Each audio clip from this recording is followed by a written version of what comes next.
I will focus on the policies and measures that we take in Antwerp to address air pollution. And Antwerp is one of the largest port areas in Europe, actually the second largest port of Europe. We are also the second largest city of Belgium. We are the second largest chemical cluster in the world, after Houston, the largest one. We are part of what they call the blue banana, which is a kind of heavily urbanized corridor between,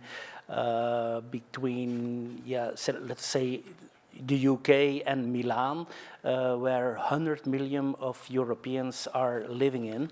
So you can imagine that this concentration of population, of industry, of also port activities lead to a large environmental pressure. If we look specifically to the air quality in the city of Antwerp, you see at the left side our sampling points, our monitoring points. At the right top corner, you see the evolution in the emissions of NOxes, and nitrogen oxides. And you see that the large blue part are the emissions caused by traffic. So it's the largest source of pollution in our city. Fortunately, a source of pollution that is decreasing as a consequence of the Euro classification, Euro standards imposed by the European Union to new vehicles coming onto the European market, traffic restrictions, etc.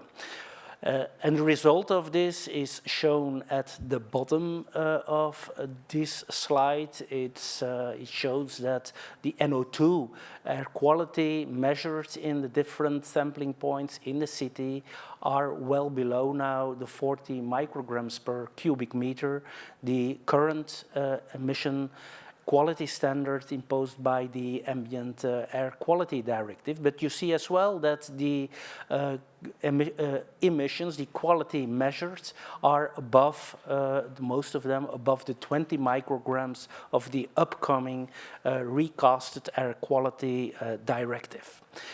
This is the picture, a similar picture of the port area with, at the right side, the sampling points of air quality monitoring stations in the port area. Same story as in the city center. The large majority of air pollution comes from traffic, but not this time road traffic, but shipping emissions. Shipping emissions, they are responsible for more than 30% of the total emissions of NOxes in the port area of Antwerp. And the result is that the same story. We are compliant with the current ambient air quality standards, but as you see at the bottom of the slide, most sampling points are showing concentrations above the upcoming new air quality standards of 20 microgram per cubic meter. So we are taking a lot of measures on the city level, on the Flemish and federal level to address this air pollution. We introduced a low emission zone. We have a policy trying to stimulate a modal shift away from road transport to public transport and biking for persons and train and inland waterway traffic for goods. We have steam grids and a district heating grid to reduce both carbon dioxide emissions and NOx emissions. We have a program of remote sensing. We try to give some sensible advice in updating environmental permits. We are investing in shore power, both for international shipping and for the cruises. The first hydrogen tugboat is introduced by the Port Authority. And of course, this all happens with the help of European regulation. If I focus on the emissions of the shipping sector, maritime sector, then we are looking forward to the Fuel EU Maritime Directive with stepwise increasing minimum shares of specific specific renewable fuels in the shipping sector. The CO2 of the shipping sector is also covered now by the emission trading scheme. And we have the alternative fuel infrastructure regulation, which will demand some facilities for shore power, for instance, at container terminals in our port area. Let me zoom into some of these policies. The low emission zone in Antwerp is, have introduced some access restrictions to that green area you are seeing on this slide. Restriction areas which impedes the access of highly pollutant vehicles, and we have a stepwise strengthening of the access criteria, with as a result that by January 2035 only zero emission vehicles will be allowed to the city center. But having said that, we'll have to ensure that these reductions caused by the Euro classification, Euro standards on new vehicles are not only met in on paper, but also do materialize in practice, are causing real reductions at the street level. And there we see a huge problem of fraudulent practices that are ongoing on our roads. We noticed that a lot of truck drivers are buying cheap, what they call AdBlue emulators at the internet, switching plugging them into the OBD switch, and these kind of electric appliances are switching off the AdBlue injection over the catalyst. By doing so, these truck drivers are saving a lot of maintenance costs and a lot of cost of buying AdBlue, but at the same time are really high emitters. And together with the Flemish Environmental Agency, we participated in a remote sensing campaign in 2019. We traced more than 200,000 vehicles. Via pollution cameras, we measured the real driving emissions of these vehicles, and we came to the conclusion that 5 to 10% of truck drivers is actually tampering with their exhaust gas treatment system. And each fraudulent Euro 6 truck emits as much NOx as 15 regular Euro 6 trucks. So if we are not setting up a real surveillance and enforcement policy, a lot of the Euro 6, maybe Euro 7 improvements of air quality will completely be nullified. That's the reason why also in our new budget we did foresee a lot of money for setting up new remote sensing campaigns, and together with the Flemish Environmental Agency we proposed a kind of a huge holistic surveillance system needed at European level, combining the results of periodic technical inspection centers with remote sensing, big data, with results of sniffer cars driving behind some vehicles. All these big data should be treated together to detect OEMs which have some types of vehicles on the road that are not complying with the type approval standards or with the in-service conformity standards, and to detect fraudulent truck drivers who are really tampering with their exhaust gas treatment system. Another large domain of policy in Antwerp is the policy regarding to steam grids and district heating. The waste of the municipal waste of Antwerp, the industrial waste, is incinerated in the port area. These incinerators are creating high pressure, high temperature steam, and we are now via steam grids supplying this steam as process steam to the process industry, giving them the opportunity to switch down their gas-fired steam boilers. On the condensation return loop of that steam grid, we are connecting a high temperature district heating grid to heat the buildings in the old city, and on the back loop of this district heating we are tapping off low temperature heat to heat new built areas in the city of Antwerp, areas that are much better insulated and so need lesser temperatures to heat their buildings. And so we are trying to set up a kind of an energy cascade from steam supply to high temperature supply to low temperature supply, and tapping off the huge potential of waste heat that is produced in our port industry. Yeah? We made a kind of an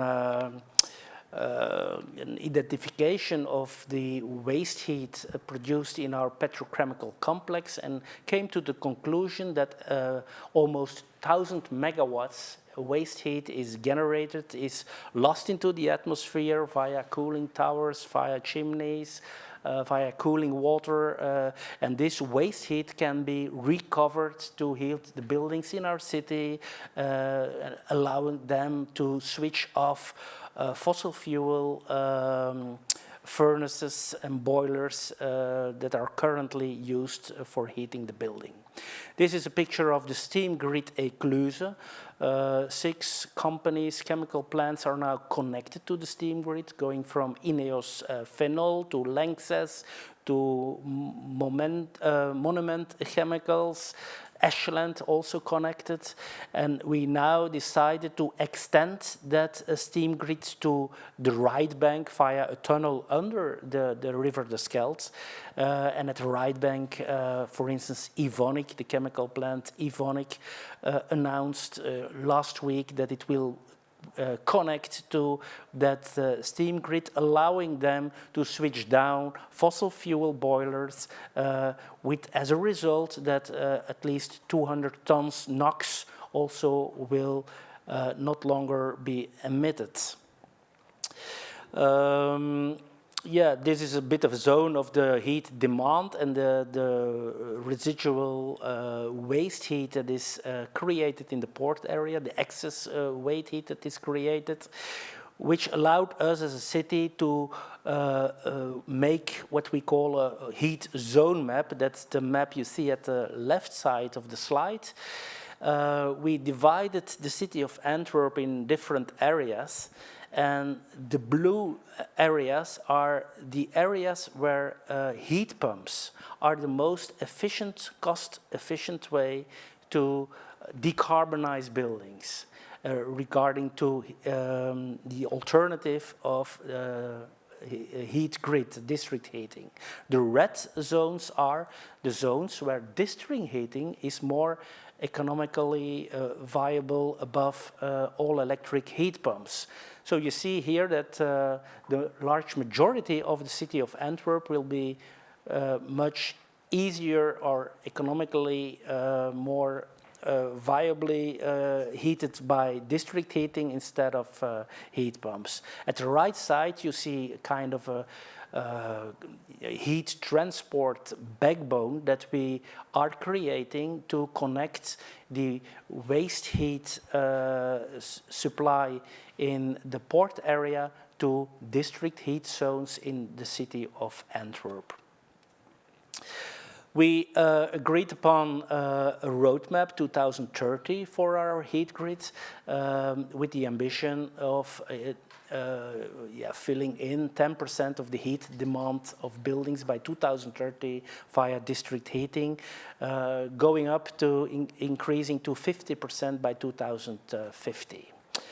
This will lead to more than 17 kilotons CO2 reductions by 2030, much more in the period after, and also a reduction of NOxes that is similar to what we reduced on NOx after 1 year low emission zone.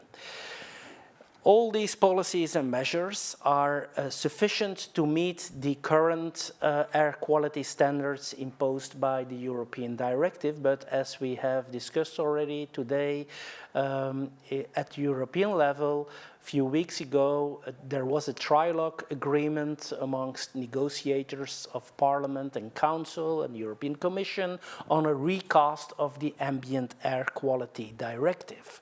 And if we look at the new annual limit values, for instance, for PM 2.5 and NO2, then we see that there is a huge increase in the level of ambition.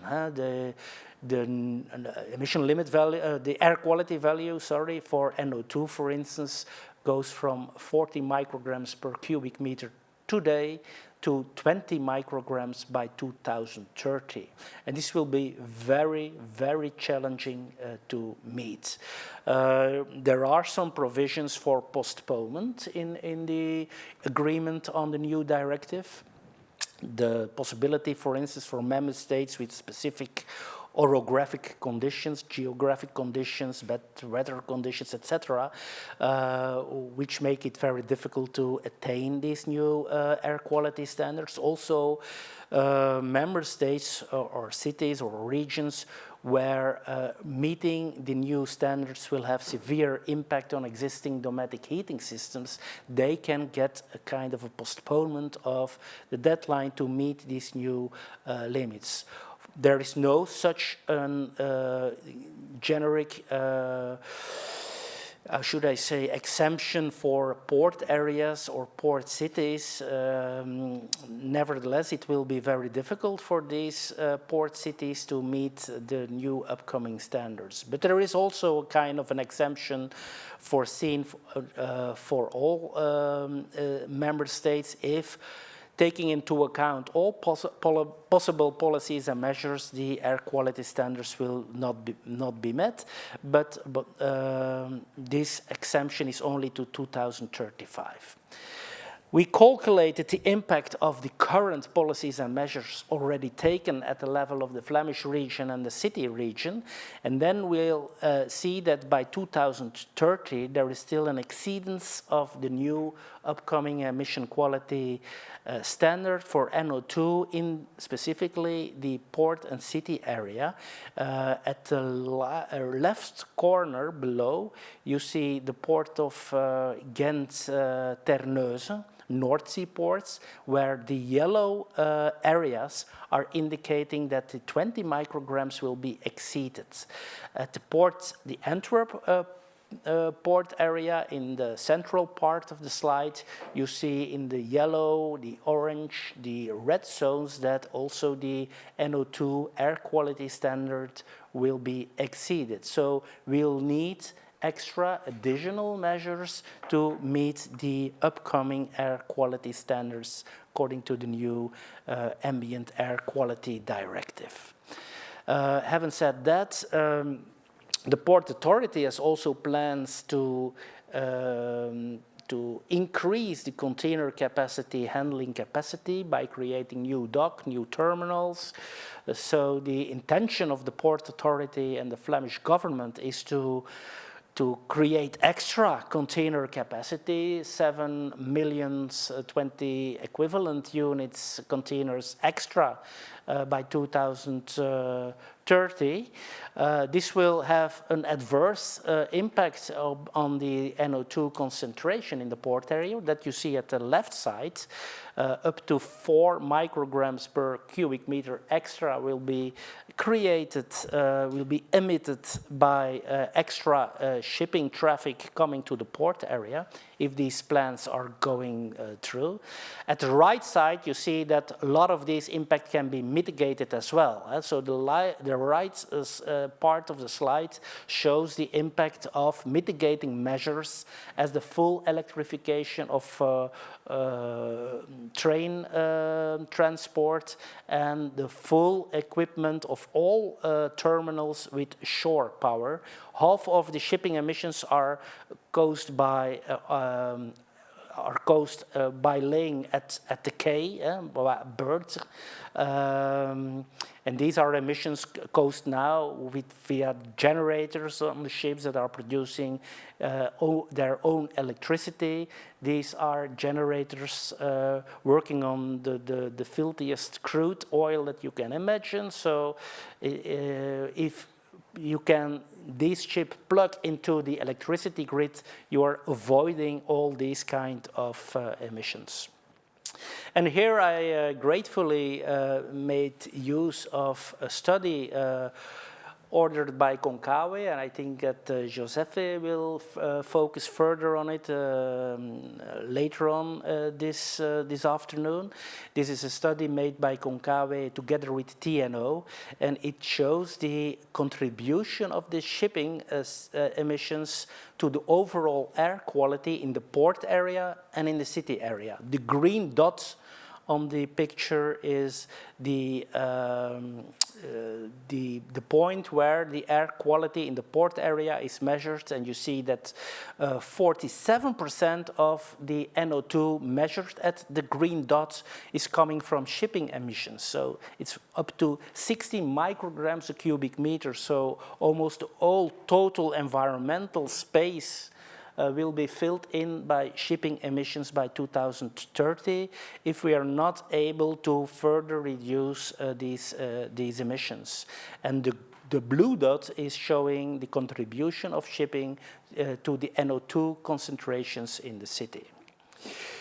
Having said that, yeah, if we are not be able to further reduce emissions coming from shipping, but also from industry, I think it will be very hard or can become difficult for new investments in the industrial complex to obtain an environmental permit. If I may refer to the newest investment of INEOS in the port of Antwerp. INEOS will invest in the most state-of-art steam cracker in the world coming to the port of Antwerp. And this steam cracker, although it emits 10 times less NOxes per ton ethylene than the incumbent steam crackers in the port of Antwerp, their environmental permit was cancelled by the court for the first time. So they, in the meantime, got a new permit, but it was cancelled by the port because of the NOx emissions. Very small, tiny additional NOx emissions were leading to a further exceedance of the critical deposition limit value in the special protection areas, the nature areas in the Netherlands. So you can imagine that if we are not able to meet the NO2 air quality standards, that the same argumentation can also be used before court to annulate, to cancel environmental permits. So therefore, I think also industry has to do its best and has to reduce its emissions where possible to make available environmental space for new investments in new state-of-the-art technologies. Let me come to finally to some conclusions. Yeah, Antwerp currently until 2030 is compliant with EU air quality legislation, but to meet all these and to keep all these air quality standards respected, we need also to enforce existing legislation, not only work on new Euro 7 emission standards, but maybe much more important is to enforce existing emission standards in vehicles by via remote sensing, roadside inspection, etc., etc. And I call to the European Commission to take this very seriously, because otherwise a lot of reductions on paper will not materialize in practice. The upcoming air quality standards will be very hard to meet in time due to the large air pollution contribution that is coming from ships. And to address this pollution, we also have to rely on actions that will need to be taken at an international level, for instance, in the frame of the International Maritime Organization. There is a huge reduction potential in a regular update of environmental permits, and there we'll have to really go for the lower range in what they call the best available technology associated emission limits that are published each so many times as a consequence of new BREF studies that are taking place, and in the PET conclusions in the European publication journal. These range of bad AELs are frequently published, and we'll have to focus on climate policy measures with a clear co-benefits for air quality. Leave the silos aside, not only focus on climate and or air pollution, try to find a holistic, integrated approach to meet both air quality standards and the CO2 reduction targets by, for instance, invest in shore power, not only for international and inland shipping, but also for the increasing sector of the cruise ships. Invest in steam grids and district heating, make work of a further electrification of industrial processes, and also an electrification of container handling. If you have the choice of a straddle carrier, for instance, or a stacker working with renewable fuels of non-biological origin, or can go for a full battery only equipment, go for battery only. This will contribute to climate and air quality. That was my contribution.